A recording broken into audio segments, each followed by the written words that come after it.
We now have Peter 2E0SQL. Many of us have heard him on various spacecraft. Always a very nice voice, and for some reason easily recognizable even in the noise. So almost as a complete opposite to what we've just heard from Chris, this is real radio. So Peter, satellite operations in the field. Thank you. I didn't mean that, sorry. I didn't say it. It's fine. Okay, so so I'm non-technical, although sort of.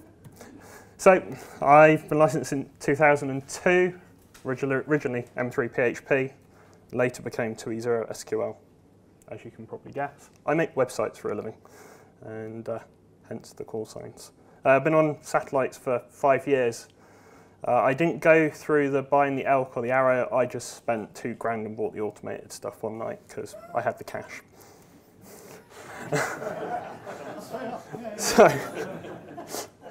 So normal portable operations are either on Scottish Isles or Guernsey, or mainland Scotland around the Speyside region. Mum's side of the family are from Lossiemouth, Elgin, all the way down through all the distilleries. So usual haunts, it's either drink whiskey or play radio. Or both. If anyone's been reading Twitter since we've been to Aaron, Lewis or anything, there was no booze in any of those pictures, at least before 10 o'clock in the morning. So, main islands are Arran, Mull, the Isle of Lewis, which is probably the most northerly island we've been to so far. So normally the Scottish Islands are Camham's group. We go with pretty much everyone's shack and play radio for a week. Our idea is you work the band until it's dry. Guernsey is somewhat different. Normally it clashes with this weekend. In fact, the contest has been in operation for about an hour now, and we'd normally be slogging out in a field, probably in the wet, because everyone tells you Guernsey's sunny and it's not. I can attest to having to buy multiple winter clothing this time of year. So, after having a couple of heart attacks just after Easter, being banned travelling, David sent me an email and here I am. So, portable operations. So, it's evolved over time going away. First of all, we go to the islands and we take handheld aerials because we didn't want to dismantle our shacks and it was easier. So everyone bought arrows. So this is on the Isle of Mull on the southern end. You got Rob M0VFC, who was my rotator, and we were operating semi-duplex on FO29. I think everyone hated us, but we made QSOs. So we had a view pretty much 0 degrees to the east, to the west, and to the south. To the north there was a big hill, but we don't mind. We didn't want to work that way. There was no one to speak to. So this was the start of it. So previous year we went to Arran. We took some WIMU antennas, and we burnt out GAV M1BXS rotator, and it didn't work after that. So we had to use arrows. This is the same weekend that AO51 died, which was not our fault. So, careful consideration to location. Do not kill yourself, do not do anything dangerous, or don't do what I did, stand at the bottom of RAF Lossiemouth runway on approach with about a 30, 40 foot drop below my feet and operate FO29 because I had a sked with UA9 Charlie Sugar, and I said I'd be on the pass, and I keep my word. Apart from when Drew says to you, can you work me at 4 in the morning? And you've been drinking since 9 AM the previous day. So be careful. I did actually get a visit from a plainclothed, what I'm guessing is a security officer who was somewhat interested in me speaking to Russian-sounding people. Point taken, I swiftly moved to the opposite beach. This is Lossiemouth, this is RAF Lossiemouth. Most people know this is one of the most active RAF bases in northern Scotland. At this point, I think my mum, who was sat on the beach below me, thought I was either going to get arrested or they were going to take my kit. I wasn't sure either way. I thought I'd just play it. I finished my QSO. We had a chat. He had a look at the aerial. He left happy. We never spoke again. Guernsey. So this is the most interesting one. So normally this is a group that we go every year, go to play the IOTA contest. We always say it's for fun. Every year we win it. So we leave either on the ferry from the UK, from mainland UK, end up in Guernsey. So top tips if you're travelling with radio kit through Gatwick Airport, travel with a bottle of morphine. They don't care about the aerials, they care about the bottle of morphine. So if you have meters and meters of coax, radio kit, odd-looking cables, 6 to 2 switches for contest operation, they don't care about those. It's that bottle of morphine. And what they want to see is your licensing for it, because you're going to the Channel Islands. However, on the reverse, Guernsey's interested in trying to arrest you for not having the right paperwork for said morphine. This is Mark M0MGH's picture, which I nicked off his Facebook account about 2 o'clock this morning. So this is Roof Point. It is a old watch tower for when they were being invaded. This was after they had been invaded. This was to keep the English out. So we normally, for a while, we would operate the IOTA contest from either military MOD tents, or we later borrowed a mobile sort of horse van from the local civil defence, and we operated out of that. Later years, we switched to the scout camp, which was much easier. You could leave aerials up and go down the pub, and no one cared. With this, you get a police officer visit you at 2 in the morning mid-contest going, is that IRC on your screen? Which it was. Also, at the same time, you have to kick the bottle of whiskey under the table so he doesn't spot it in a public place. Good fun. So we returned back to Mull in 2012. This is the same picture as when we were sat with the aerial on top of the hill. This was the view. So we rented the cottages. We took HF gear. So when we take HF gear, you take normally 6 stations, amplifiers, and big aerials. If you don't make 8,000 QSOs, something's gone wrong. How high is that mast? It's about 40 plus foot. How long Flossie's mast? Oh, that's Flossie's mast. So 20 metres is the mast, so that gives you an idea of how high we were. Yep. And for every pass, me, Rob, Mark, and and perhaps Lawrence M0LCM and Gav M1BXF would trek up this hill to make QSOs, because we're mad and it's a fun thing to do. We're young, we can kill ourselves. Lovely views, amazing scenery, good booze, great company. I think we left with 10,000 QSOs that year. Then we switched to the northern end of the Isle of Mull. We hired a ferry cottage. This was the old ferry house, so when the boats used to land here from the mainland, and this was where the officialness was done. It's now rented out. There's also a slight problem that it is a birdie watch point for eagles and all the other stuff, who seem to be oblivious to when you put a 40-metre vertical on the side of the water edge with the radials, that they want to sit and eat their pat lunch with their bum sat on said radials with 400 watts going through it. We didn't say anything. This is up to them. So this year, in 2013, again, we took Arrow antennas, 817s, handhelds, and we just operated it portable. I couldn't find the picture of it, but there was one of me and Bob, G1SAA. It was a howling gale. I think it was just starting to snow. We went out there with 2 Arrows, one 817 each, and we operated FO29 duplex. Unconventional duplex, 2 radios, 2 aerials. It worked. First call, as always, when we go on these islands, KB1 RVT, Nick. As soon as you call CQ, he comes straight back, every time. Every island, every QSO.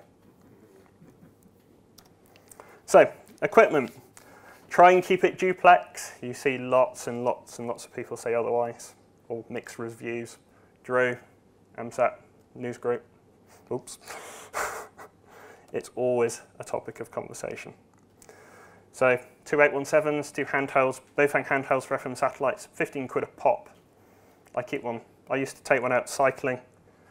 If I fell off the bike, I always came back scratched up. The radio was fine. That says something.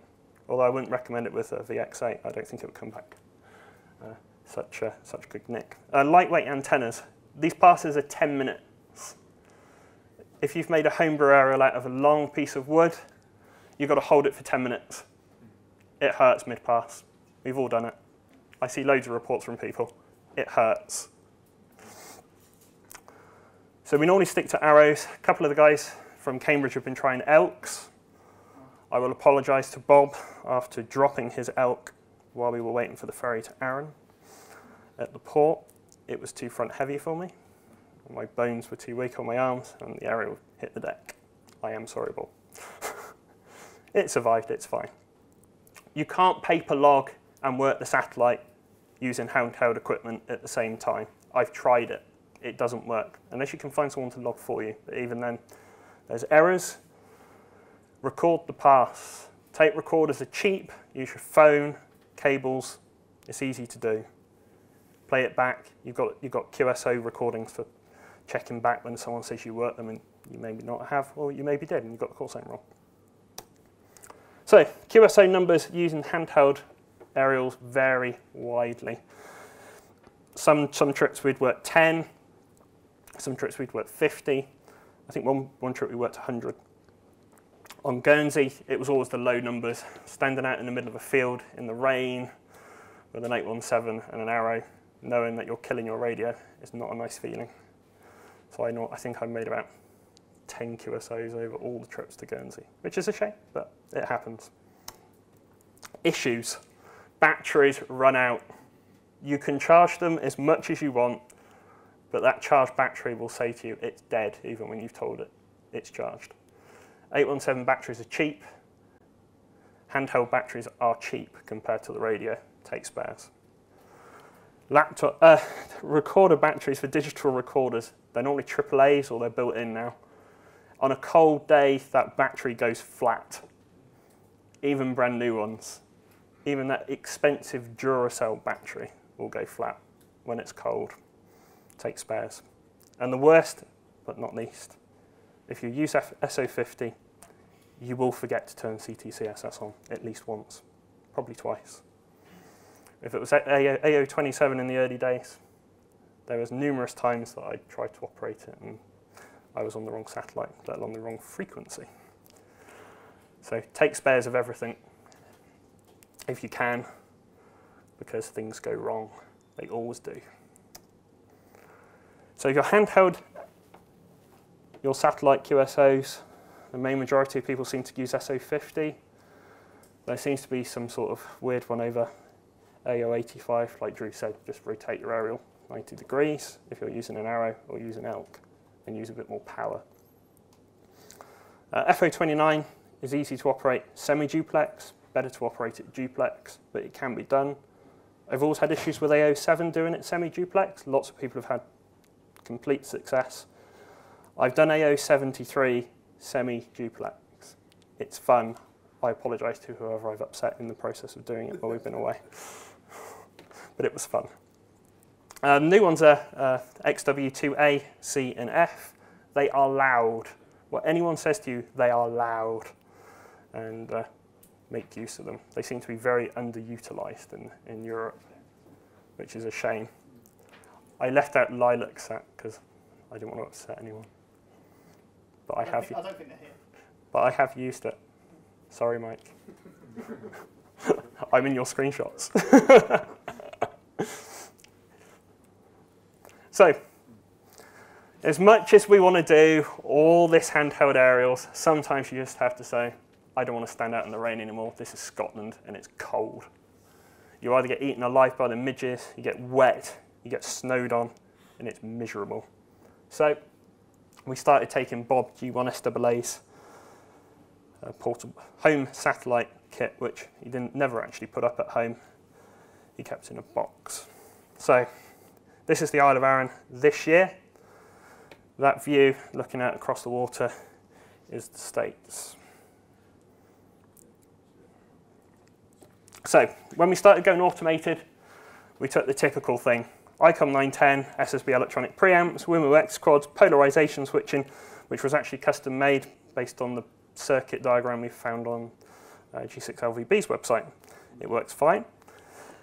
We took a G5500 rotator, computer interfacing, and a laptop with your favorite choice of software. I'm not going to name a software to use. We use SAP PC32, but you can use whatever you want. This works for us. We've taken it on multiple trips. It works. We like it, and this is what we run at home, so we use it when we're out portable. Okay, it's not the cheapest thing to take away. You probably won't want to take this on the plane, but when you're putting it in the back of a transit van, who cares? You can just take it anyway. Again, plan for failures. Rotators burn out. As much as you try, you see plenty of people say online that their rotator has burnt out. It happens. There's nothing you can do about it.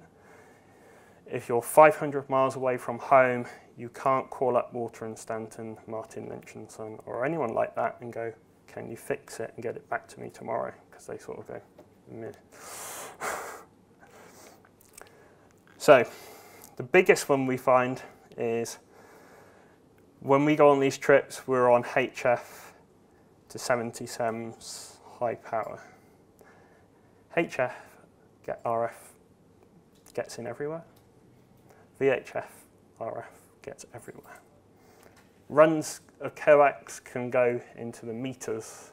They all cross each other at some point on their path out the shacks where we're renting. You can take out the Wi-Fi, you can take out the house internet if it has it. Ferrite cores, lots of them. I think the best one we found this year on the Isle of Arran is the ST2 controller connected to the G5500. Just had a mind of its own. It's never done it before, but as soon as someone transmitted, the aerial would just go in an opposite direction to where you wanted it. You can decide for yourself. Computers die, so in my laptop bag is always a Raspberry Pi with gpredict. If anything goes wrong, there's always a HDMI TV somewhere.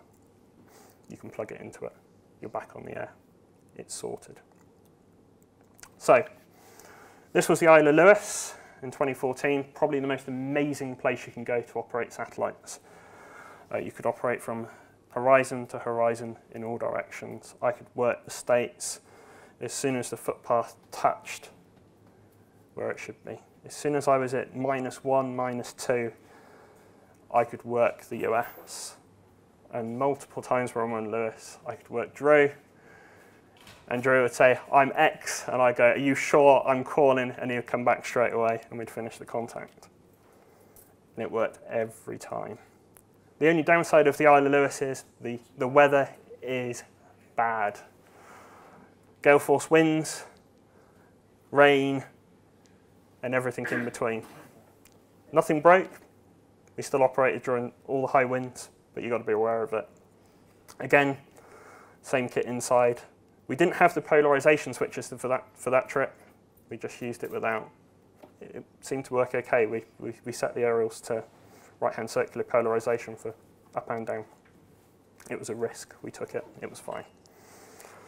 So this was the Isle of Mull in 2015. Probably one of the most amazing locations you can stay at if you want a radio holiday. We were looking towards the mainland that way, and it was clear either side. However, that way there's a big mountain. Not good for sats. But you could still work through it, and you could work into the States. It was good. It was a fun trip. And in Arran, of course, we threw out all the stops and thought, heck. So I was asking Gavin on BXF how easy it would be to make the polarization switches, because I didn't want to buy a commercial set because they were rather expensive at the time. And Gav went, I'll see what I can do. And then one night, he produced a set done in a box, and we took it with us. It had never been tested before, not even put on an analyzer, I believe. So we threw it all to the wind. It worked fine. So the aerials are as you can see, not high off the ground. I'm 6'6", and yeah, they're just on tripods.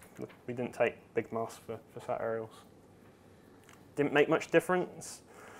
That to where we were to the east, there was a hill, and if you'd been through it, you didn't hear anything through it anyway. So south, west, north, main path, it didn't matter. We could still work stuff. So this was inside the shack. I tweeted this numerous times. The ST2 we didn't actually use in the end. We took it all the way, and it sat there off. I manually tracked every pass for a week. It was good experience, good practice. It's been a while. And we left after a week. I'd worked about 230 satellite QSOs with some dupes. And that was on every sat that we could get into. As you pointed out earlier, with AO-73, most of the time for us it was off during the week. As soon as it got near us, it was like, oh, yeah. No chance. But it worked. And in between sat passes, I upset 3 and streamed HD cycling on Sky, which was good fun. So QSO numbers, when we took automated stuff, it was fine. We'd on average each trip make 200 to 300 QSOs, plus or minus, depends on what we were doing. If we went out for the day, numbers dropped a bit. If you drank too much booze, and it also dropped a bit. But, you know, it happens. So the biggest one, I know Drew mentions this all the time on email groups. Publicize your operation. If you're going somewhere, you've got to tell people. If you want to work people, you've got to tell them you're there. Because if you don't, they're not going to be there to work. AMSAT news groups, AMSAT North America, AMSAT UK's websites, Facebook, Twitter. Twitter is a good means of telling people what you're doing on SATs. And it's live. So if you're going to miss a pass, it's good to tell people. It's also a good way of getting skeds. However, as I pointed out earlier, Drew always pops up and goes to me, can you make that 4 in the morning pass UTC? And I'm like, unlikely, but I'll give it a shot. And then you always end up working him at 2 o'clock the following afternoon after going, I'm really sorry, I was too drunk and I couldn't get out of bed. So you've got to tell people. The more you tell people, the more there is to work. People in the States will not be there to work you unless you tell them you're going to be there. The pass times are just too early or too late. You need to give them some warning so they can get up and work you. Most of the time they will. They want the square. Whereas Europe's not so worried about the square. They like the call sign or the fact you're on somewhere different. So that's always the main one. We always make sure we publicise where we're going. And there's also the magazines in the UK and all around Europe.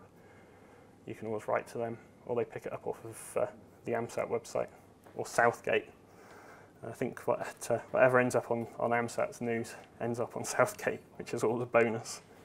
So I've got a quick talk. So any questions about operating out and about? Someone might need to do it, because I can't see further than the first 3 rows. Yeah. A question at the back.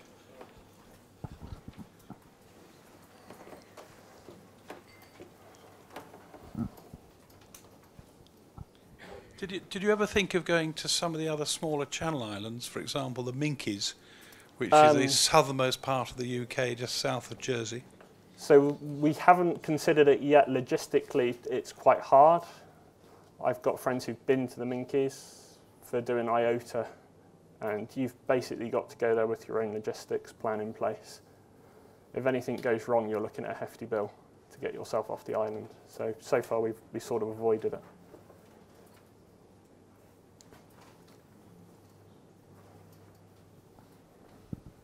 Thanks. Any other questions for Peter? Sounds like you've had some exciting times. It's been good fun. It's really good. No other questions? Okay, thank you, Peter, very much indeed for giving us an insight as to how you enjoy yourself. Well done. Thank you.